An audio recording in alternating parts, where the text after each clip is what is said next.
Hello and welcome to all my dear students. कैसे हैं जनाब आप सभी? आप सब बहुत बढ़िया होंगे और आपकी तैयारी बहुत बढ़िया चल रही होगी। सभी बच्चे लगातार अपनी पढ़ाई में जुटे हुए हैं।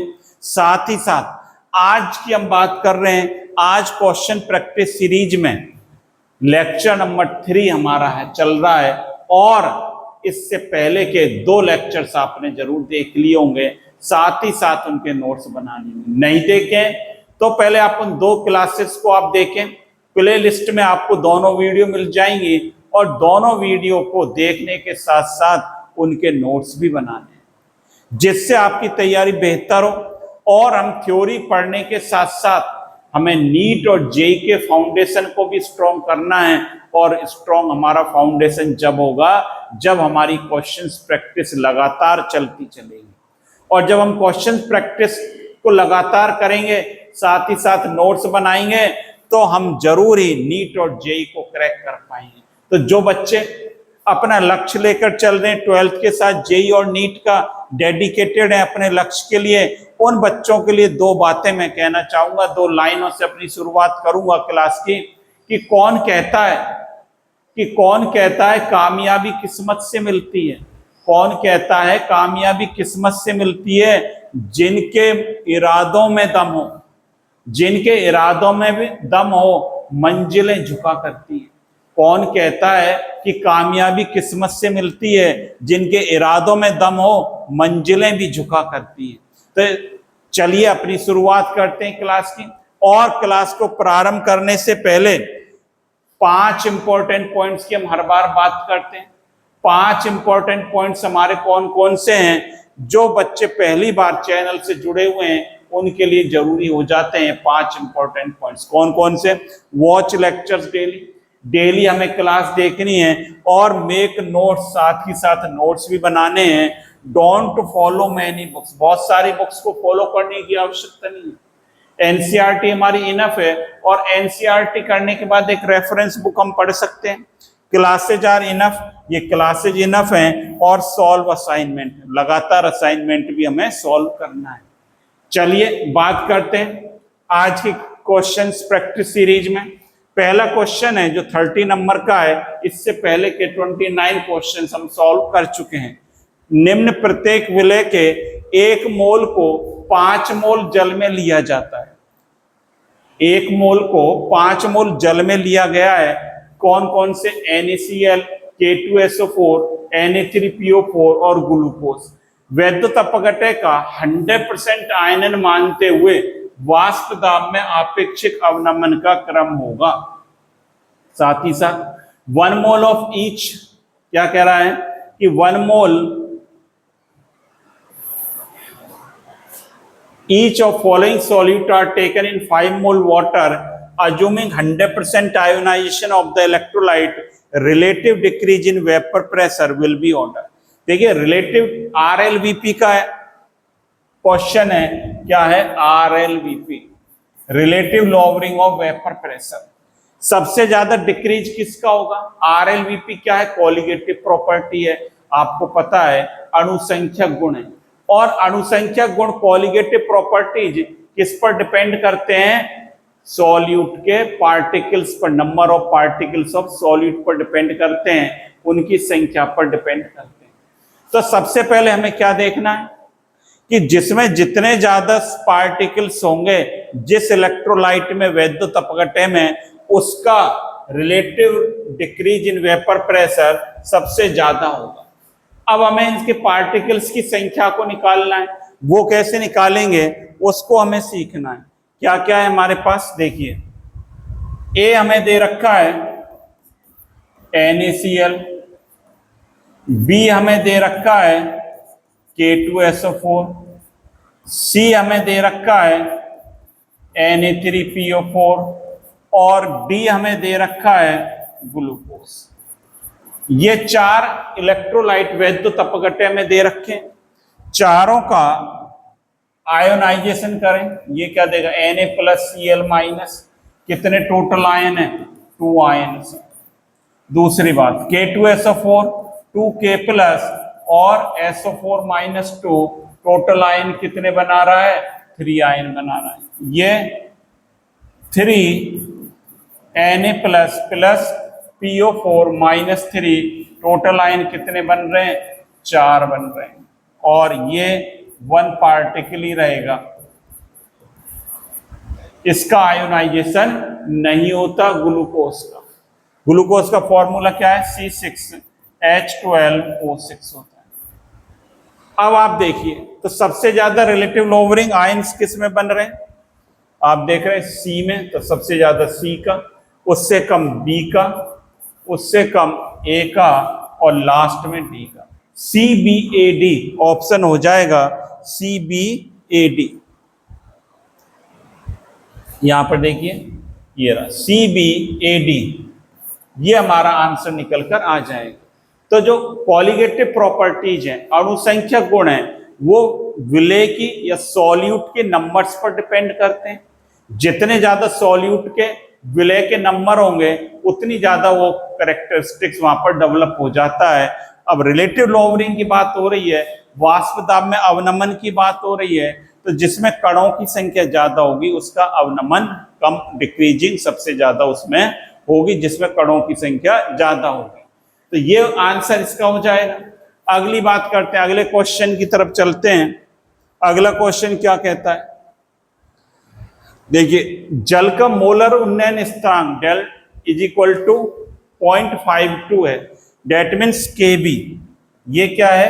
KB एलिवेशन कांस्टेंट है, और ये इसकी वैल्यू कितनी दे रखी है? 0.52 के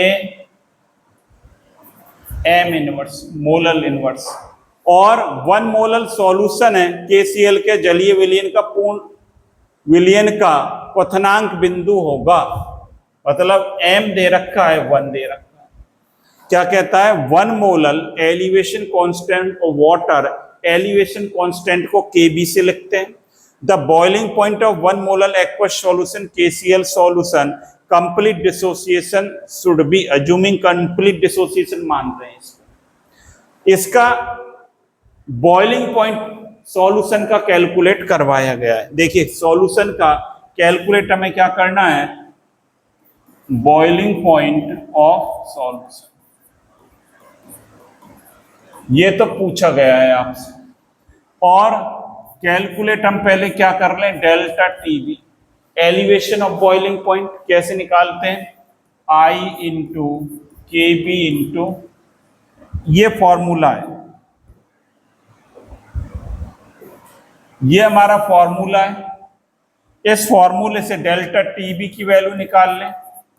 I कितना है? KCl है, KCl का 100% आयोनाइजेशन होगा, K प्लस और Cl minus, I is equal to 2 ion बन रहे हैं यहाँ पर, तो I इज इक्वल टू क्या हो गया? 2 हो गया, 2 हो गया। KB कितना दे रखा है? 0.52, M 1 दे रखा है, तो कितना आ गया ये? 1.04 आ। पहली बात तो ये आ। दूसरी बात, हमें बॉइलिंग पॉइंट सॉल्यूशन का निकालना है। बॉइलिंग पॉइंट ऑफ वाटर, इसमें वाटर भी है, कितना होता है? 100 डिग्री सेल्सियस होता है, ये बात हम जानते हैं। तो बॉइलिंग पॉइंट ऑफ सॉल्यूशन क्या हो जाएगा? इनको आप जोड़ दें, 1.04 प्लस 100 डिग्री सेल्सियस कितना हो गया? 101.04। ये आंसर निकल कर आ जाना चाहिए 101.04। देखें कोई ऑप्शन है क्या हमारे पास, इसको चेक कर लें। देखिए, ये जो ऑप्शन है ये 101.04, ये हमारा इसका आंसर हो जाता है। तो ये 2 क्वेश्चन हमने कर लिए, दोनों के कंसेप्ट को हमने सीखा, इनको नोट करें, तब अगले क्वेश्चन की तरफ चलते हैं।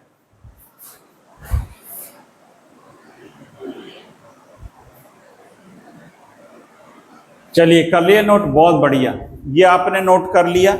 अगले क्वेश्चन की तरफ चलते हैं, अगला कंसेप्ट सीखते हैं। देखिए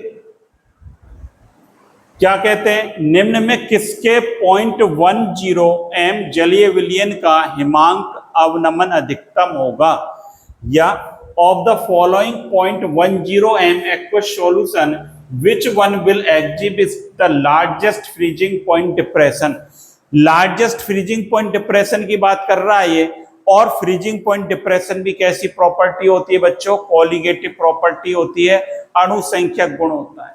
और हमने यह भी सीखा है कि अणुसंख्यक गुण कोलिगेटिव प्रॉपर्टी किस पर डिपेंड करती है? नंबर ऑफ सॉल्यूट पार्टिकल्स, विलय के कणों की संख्या पर निर्भर करती है।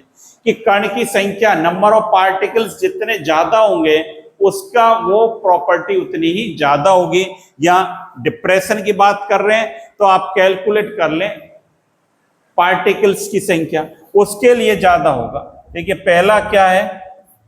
KCl, ये क्या देगा? K प्लस Cl माइनस कितने आयन दे रहा है?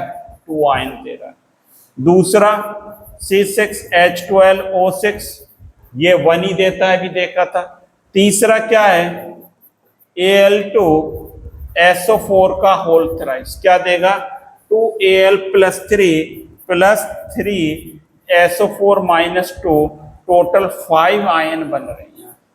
और क्या है हमारे पास? K2SO4, और क्या है? K2SO4, ये क्या देगा? 2K प्लस और SO4 माइनस 2, 3 आयन देगा। सबसे ज्यादा आयन यहाँ 3 बन रहे हैं। और किसमें बन रहे हैं सबसे ज्यादा आयन? इसमें बन रहे हैं। आप देख रहे हैं सबसे ज्यादा आयन कहाँ बन रहे हैं? इसमें, Al2SO4। यहां पर कितने आयन बन रहे हैं? 5 आयन बन रहे हैं, 5 आयन बन रहे हैं। तो डिप्रेशन इसके लिए सबसे ज्यादा होगा।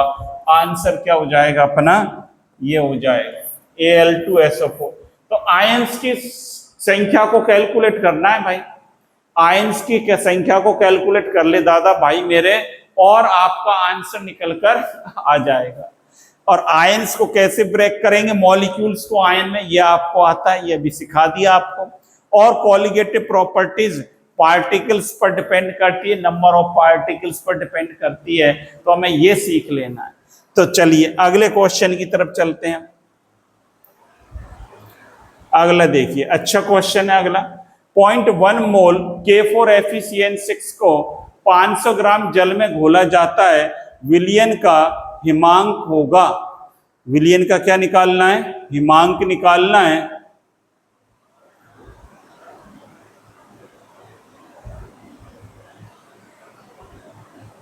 दिया है जल के लिए मोलर अवनमन स्थिरांक, ये दिया है 0.1 mole of K4FeCN6 dissolve in 500 gram water, the freezing point of solution. देखिए फ्रीजिंग पॉइंट ऑफ सॉल्यूशन कैसे निकालते हैं? ये बात कर रहे हैं डेल्टा TF की बात कर रहे हैं। फॉर्मूला होता है I into KF into M।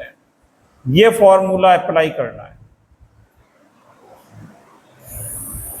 इस फॉर्मूले को हमें अप्लाई करना है।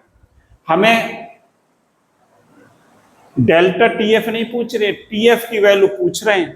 तो TF जब निकलेगा, और डेल्टा TF क्या होता है? यहां पर देखो, delta TF is equal to होता है डेल T0F, क्या लिखेंगे? Minus TF। ये हमसे निकलवाना चाह रहे हैं, TF निकलवाना चाह रहे हैं। तो सबसे पहले डेल्टा TF निकाल लें, और T0F की वैल्यू होती है वाटर के लिए, कितनी होती है? 0 डिग्री सेल्सियस।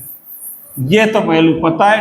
TF हमें कैलकुलेट करना है, डेल्टा TF निकालना है। इसके लिए हमें क्या क्या चाहिए? I, KF और M।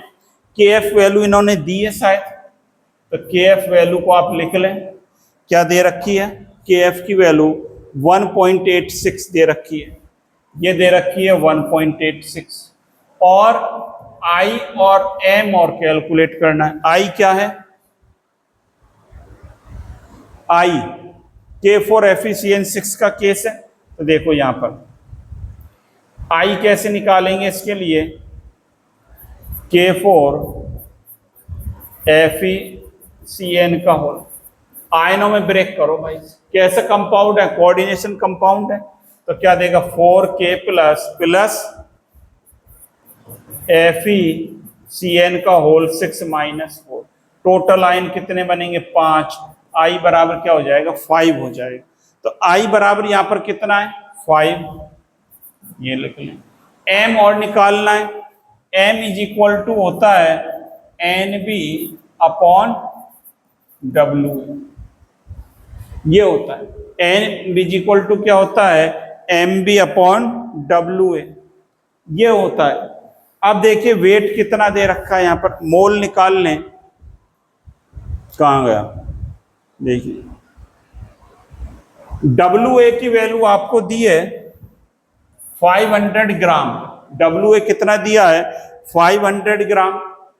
WA हमको दिया है 500 ग्राम इज इक्वल टू क्या हो गया, 500 अपॉन 1000, 1/2 0.5 kg, ये हो। और NB कितना दे रखा है, NB हमें दे रखा है 0.1, तो M is equal to 0.1 upon 0.5 क्या हो गया, 0.2।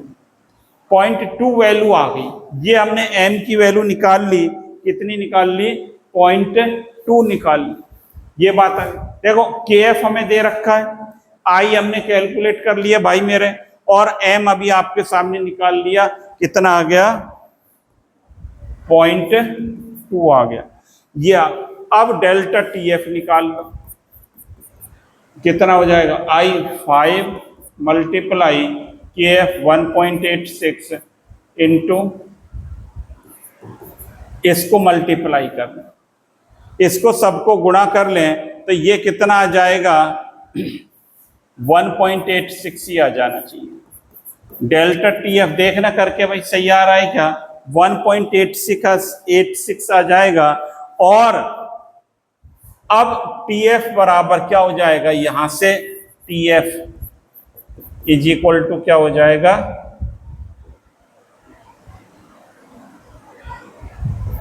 T0F माइनस डेल्टा TF, और हमारे पास ये कितना है, 0 माइनस 1.86, और आंसर आ जाएगा -1.86, माइनस में आ जाएगा, -1.86 आ जाएगा। देखिए आंसर अपना है क्या, -1.86, ये रहा 1.86 आपका आंसर निकल कर आ जाए। तो इस प्रकार से आंसर पर अप्रोच करेंगे क्वेश्चन पर। अगले क्वेश्चन की तरफ चलते हैं, इससे पहले आप इसे नोट कर लें, तब अगले क्वेश्चन की ओर बात करेंगे। करिए फटाफट।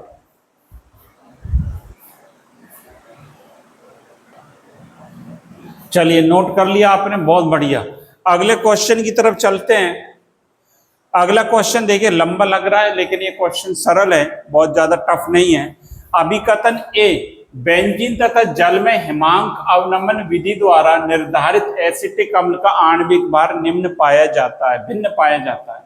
भार भिन्न है, ये क्या है, निम्न नहीं है, भिन्न है, ये भिन्न पाया जाता है, अलग अलग होता है। ये कह रहा है कि बेंजीन और जल में हिमांक अवनमन विधि द्वारा निर्धारित एसिटिक अम्ल का अणुभार अलग अलग होता है, बिल्कुल सही बात है। The molecular weight of acetic acid determined by depression in freezing point method in benzene and water was found to be different. Acetic acid benzene में क्या बना देता है, डाइमर बना देता है, इसलिए, और वाटर में एसिटिक एसिड रहता है, इसलिए ये कथन बिल्कुल सही है। क्या होता है, बेंजीन में एसिटिक एसिड CH3COOH, जब बेंजीन लेंगे तो ये क्या बना देगा, डाइमर। डाइमर, दो मॉलिक्यूल इसके आपस में जुड़ जाते हैं, ये बात आपको पता है। और वाटर में CH3COOH, वाटर में जब लेंगे तो ये यही रहेगा CH3COOH। इसका मॉलिक्यूलर वेट निकालना, C2H4O2, तो 24 + 4 + 32, 30, 24, 28, 60 है। वाटर में तो इसका मॉलिक्यूलर वेट 60 रहता है, लेकिन बेंजीन में कितना हो जाता है, 120 हो जाता है। अलग डाइमर बनते हैं, दो जुड़ जाते हैं, तो ये अलग हो जाएगा। ये बात बिल्कुल ठीक कह रहे हैं। दूसरी बात क्या है, जल ध्रुवीय और बेंजीन अध्रुवीय होता है, बिल्कुल ठीक है। बेंजीन अध्रुवीय होता है, जल ध्रुवीय होता है, और water is polar, benzene is non polar, बिल्कुल ठीक है। तो बहुत If both assertion and reason are correct, then reason is the correct explanation of the assertion.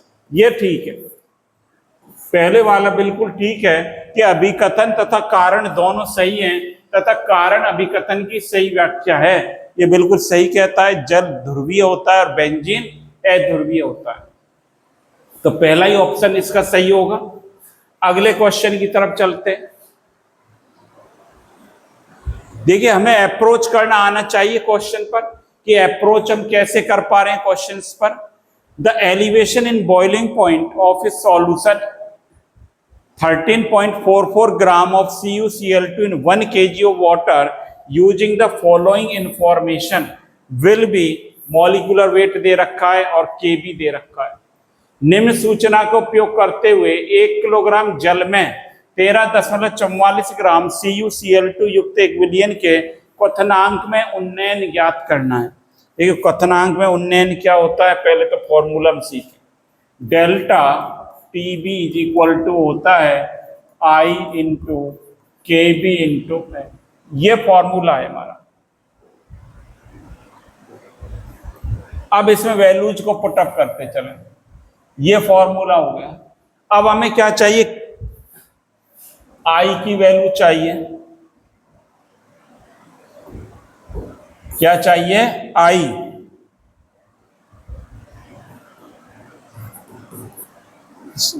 Salt क्या है हमारा, CuCl2। तो CuCl2 का डिसोसिएशन कर लें, कैसे होगा CuCl2 का, नीचे लिख देता हूं।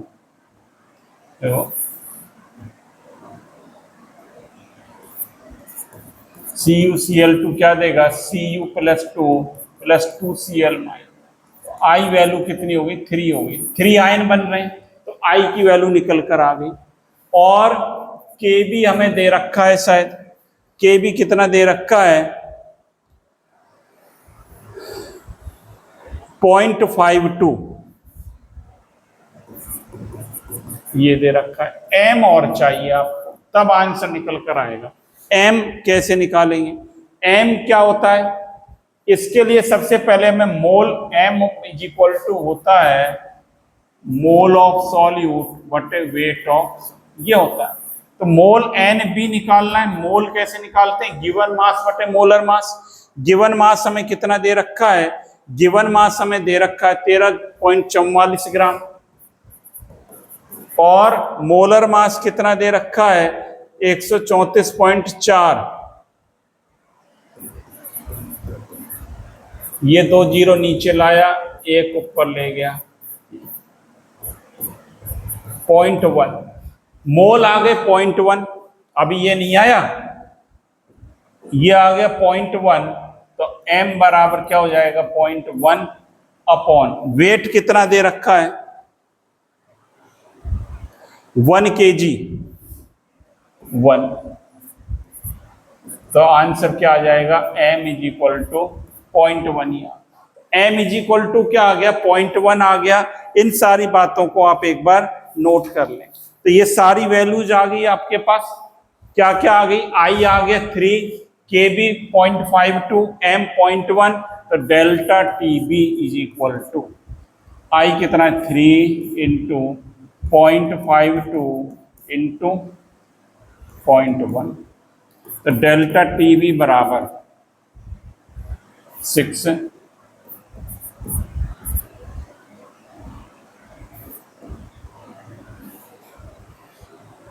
0.156 आ रहा है क्या, 0.156।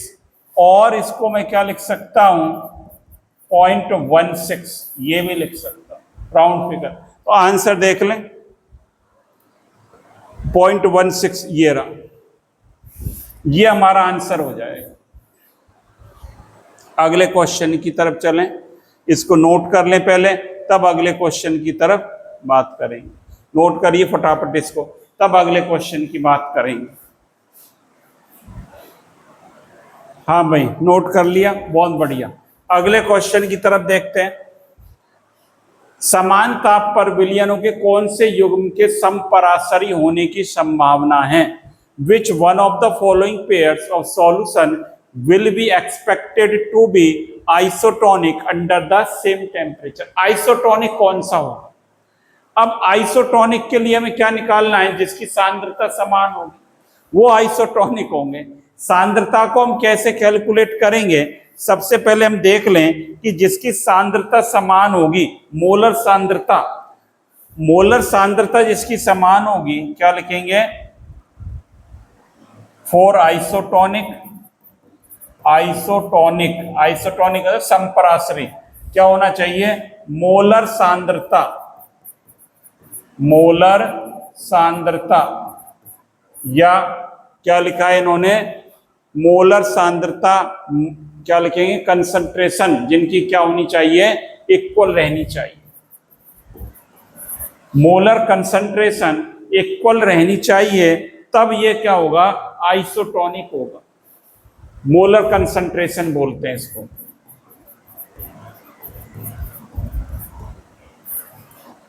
और मोलर कंसंट्रेशन कैसे निकालेंगे? कैसे निकालेंगे?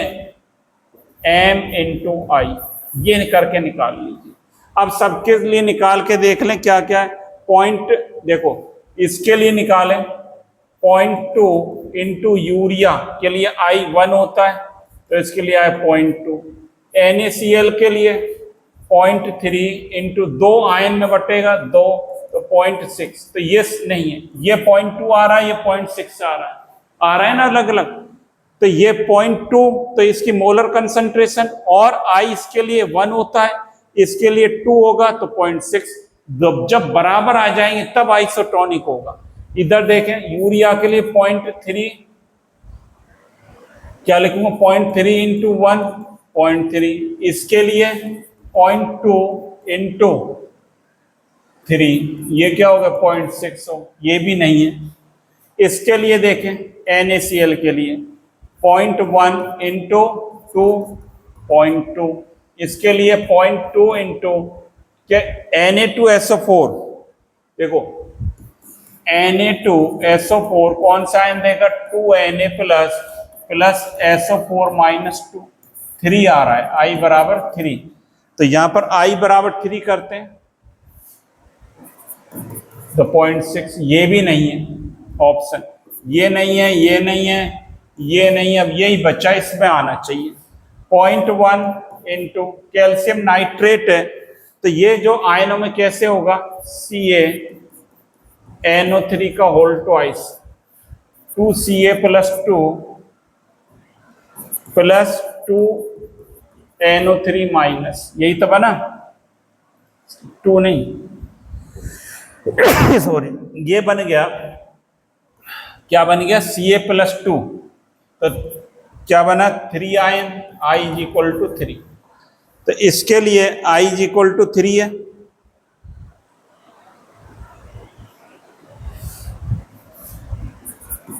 .3, इसके लिए देखिए 0.1 into I is equal to Na2SO4, अभी देखा तो 3 ही बनेंगे, 3 पॉइंट, ये सिमिलर आ रहा, तो आंसर यही हो जाएगा, ऑप्शन 4 हो जाएगा।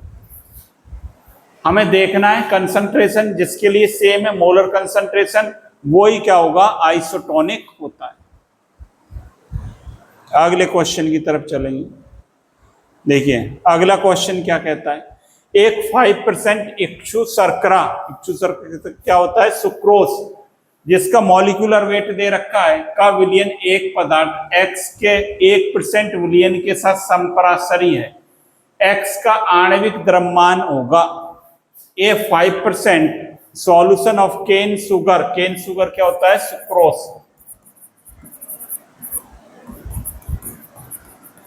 ये होता है।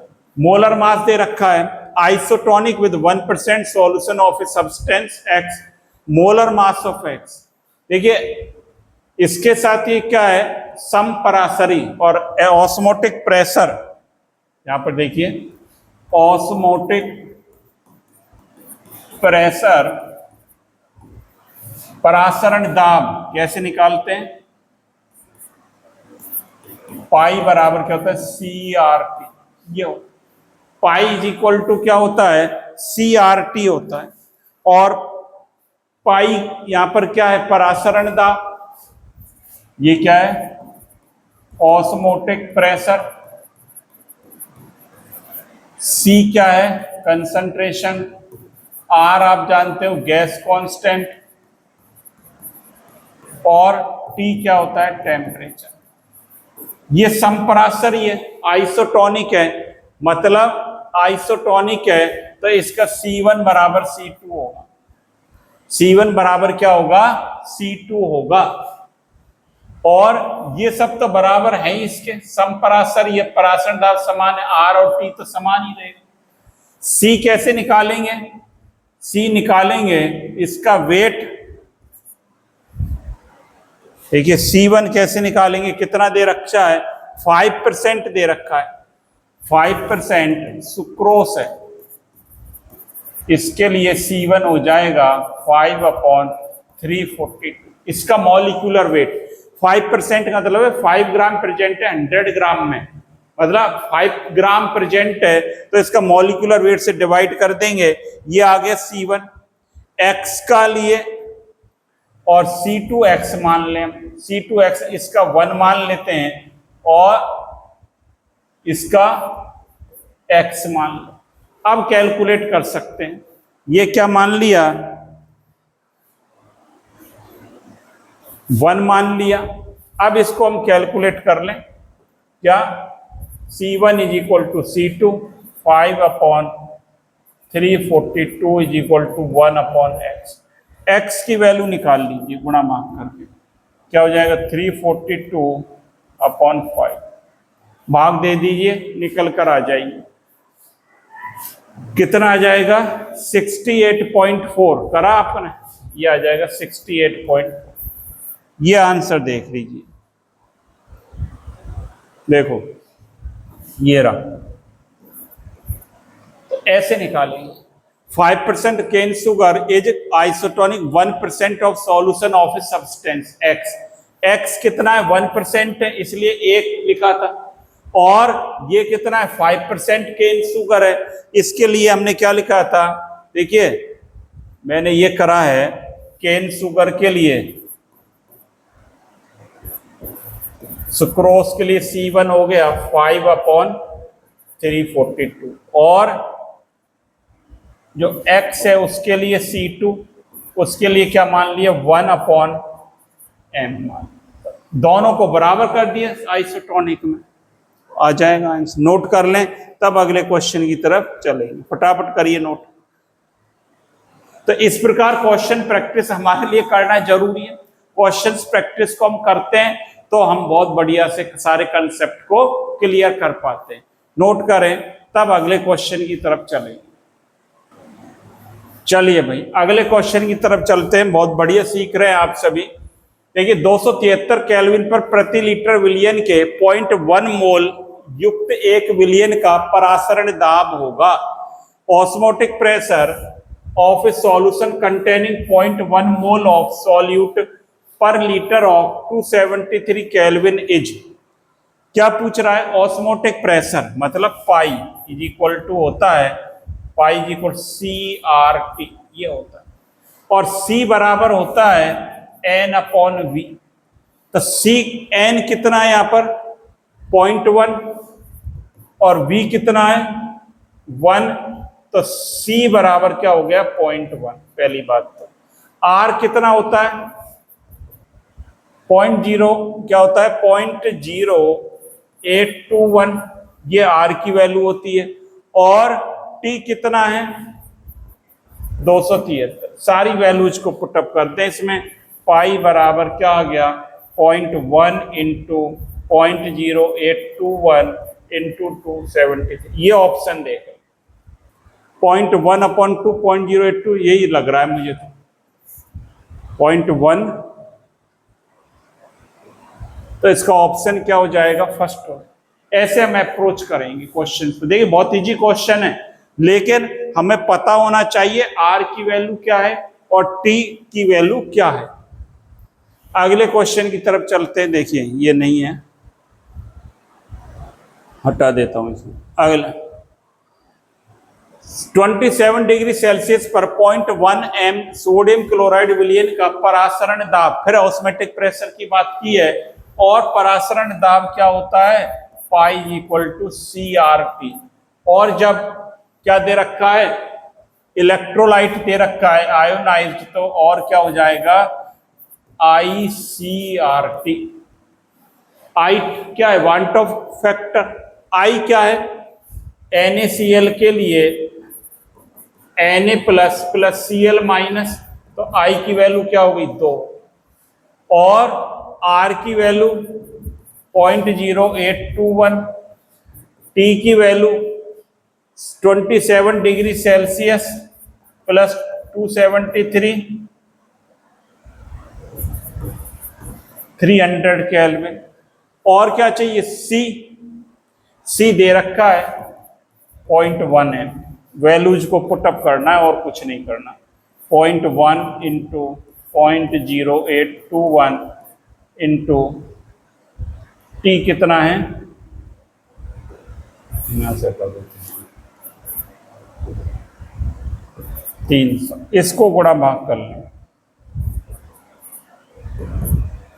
इसका गुणा भाग कर लो फटाफट से, कितना आएगा, 2 इंटू 0.1 और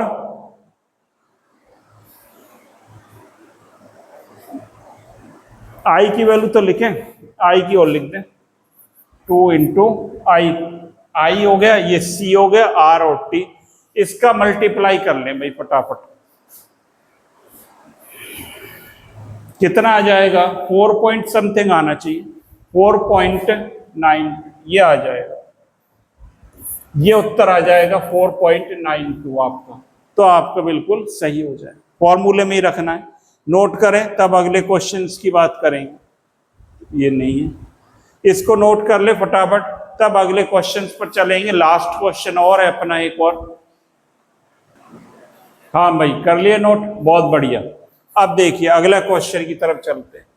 the plant cell will shrink when placed in H2O hypotonic, hypertonic और आइसोटोनिक। पादप कोशिका सिकुड़ जाती, कब सिकुड़ेगी, जब हाइपरटोनिक में रखेंगे, अति पराश्री, समपराश्री में तो कुछ होता नहीं है, H2O में कुछ होगा नहीं, श्रिंक नहीं होगी, और हाइपोटोनिक में भी, अल्पराश्री में भी नहीं होगी, किसमें होगी, अति पराश्री, हाइपरटोनिक। तो हाइपरटोनिक में रखेंगे तो कोशिका जो सेल के अंदर का लिक्विड है वो बाहर निकल जाएगा और वो सिकुड़ जाती है। तो ये जो है, इस प्रकार से हमने सारे क्वेश्चंस को देखा आज के इस क्लास में, और क्वेश्चन प्रैक्टिस को हम जारी रखेंगे। थ्योरी के साथ साथ, थ्योरी लेक्चर्स आपके लगातार चल रहे हैं, साथ ही साथ क्वेश्चन प्रैक्टिस आपकी चल रही है, जिससे अगर आप मेरे साथ चलते रहेंगे तो जरूर आपका फाउंडेशन स्ट्रांग होता चला जाएगा। तो हम सभी चैप्टर पर इसी प्रकार अप्रोच करेंगे, थ्योरी चैप्टर्स को पढ़ेंगे और साथ ही साथ क्या करेंगे, क्वेश्चंस की प्रैक्टिस भी करेंगे, जिससे आपके कंसेप्ट और बिल्डअप होगा और क्लियर होगा। तो थैंक यू स्टूडेंट्स, लगातार बने रहें और ज्यादा से ज्यादा स्टूडेंट्स को शेयर करते रहें, जिससे ज्यादा से ज्यादा स्टूडेंट्स को इसका बेनिफिट मिलता रहे। तो thank you, have a nice day.